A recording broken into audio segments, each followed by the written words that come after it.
Candlewick on Brilliance Audio presents Relative Strangers by Paula Garner, performed by Lauren Ezzo. The best things in life always seem to be doled out in limited portions.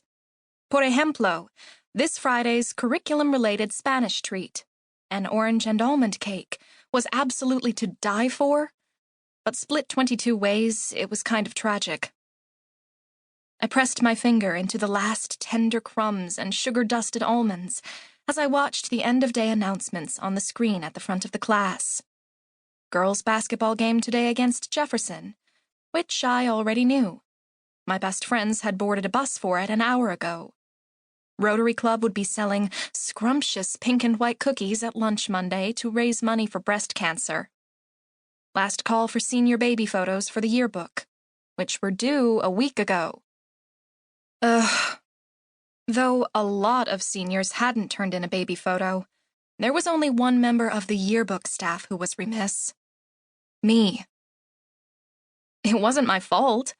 I had no idea where Mom kept old photos, and so far I'd had no luck getting her to dig them up. Mementos and sentimentality were hardly her forte, and anything that took away from her painting time was an annoyance. Still, how long did it take to locate some photos in our tiny house? When the bell rang, I gathered my things, tossed my plate into the trash, and headed out of the classroom. I pulled out my phone as a stream of noisy hallway traffic swept and bumped me along, and tried to send Gab and Layla a good luck at the game message. But it was an extravagant fail. Food fuck tonight? I sighed. So close. When I reached the south exit, I pushed open the doors and filled my lungs with fresh, cold air. My destination? La Roche's Parisian Café. The path was so familiar I could have forged it blindfolded. Not much ever changed in Maplebrook, except the price of gas, posted in crooked numbers in front of Jolly Earl's gas and tire shop. Jolly Earl died years before I was even born, but why change a perfectly good sign?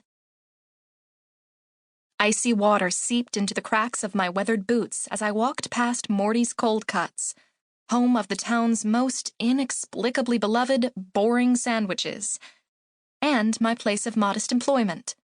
Past Tina's Thrifty Treasures, which was the source of most of my wardrobe, but also the occasional find, an antique medicine bottle or first edition of a classic novel. Under the green awning of the vacuum cleaner repair shop, where dripping icicles hung like sparkling stalactites in the late winter sun. I reached out and knocked a few down with my fingers as I passed. They shattered like crystal on the wet sidewalk.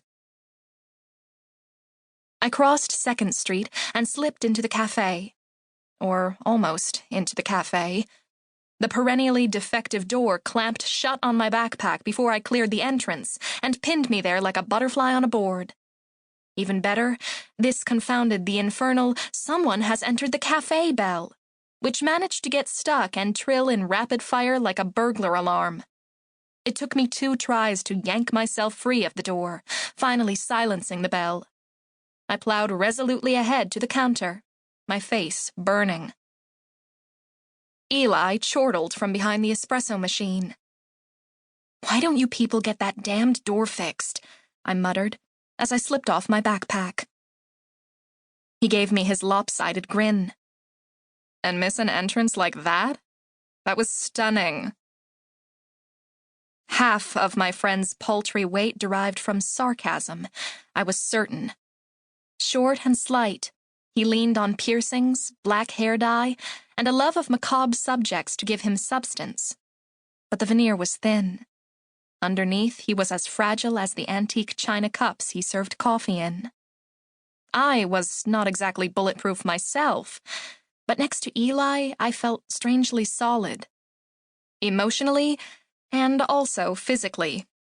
Willowy I was not.